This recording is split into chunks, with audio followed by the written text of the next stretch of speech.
All right, new developments this morning in the race to develop a coronavirus vaccine. The human vaccine trial at Oxford University is now moving to the next phase of its trial. CNN's Clarissa Ward live in Oxford, where she's actually spoken to some of the volunteers for these trials. And Clarissa, these people really are human guinea pigs. They really are. And, you know, honestly, what was so striking, John, is that they see this as a sense of duty, and they're excited to be participating in a study like this one, which, as you said, is just announced. New human trials coming up. 10,000 people will be involved in those trials. Take a look. It is the oldest university in the English-speaking world. But Oxford University may soon be better known for taking a big step forward in the global race to develop a vaccine against COVID-19. Graduate student Dan McAteer is one of more than 1,000 volunteers who signed up to be subjects in the first round of human trials. All participants had to be between 18 and 55 and in excellent health. Half were given the experimental COVID-19 vaccine, and half were given a control vaccine. I, like all of us, felt very much impotent and powerless in the middle of the pandemic. So I thought, right, this sounds like maybe I can contribute in some way. Mother of two, Lydia Guthrie, had her inoculation 3 weeks ago. I did have a few moments beforehand of thinking, whoa, you know, I might be injected with this experimental vaccine. That sounds like something out of a science fiction film. But we're all having to make decisions about risk.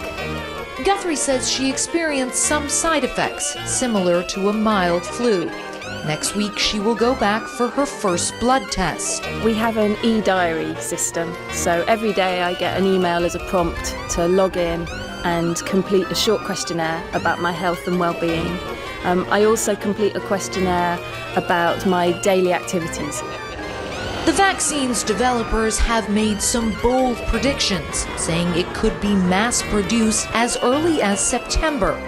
But some experts have cast doubt on that optimism, pointing to test results on monkeys. While none of the vaccinated animals suffered from pneumonia after being injected with COVID-19, they did still contract the virus. Jenner Institute Director Professor Adrian Hill says the data has been misconstrued. We are very confident that the result in those monkeys was as good as we could have hoped for. Is the goal of this vaccine to create immunity, or is it simply to prevent the worst symptoms? So I think it'll either be one or the other. It doesn't work at all, or it works against infection and disease. That's generally how vaccines work. McAteer concedes he will be disappointed if the vaccine doesn't work. If you are part of something and you've given it your time and it's been a subject of a bit of anxiety, of course, because there are risks attached, of course you want your vaccine to succeed. But fundamentally, we just need a vaccine to succeed, or even better, multiple vaccines to succeed. In the end, the real race is against the virus and time. So interesting to hear from these people, Clarissa. Tell us more about the next round of trials and who exactly will be tested.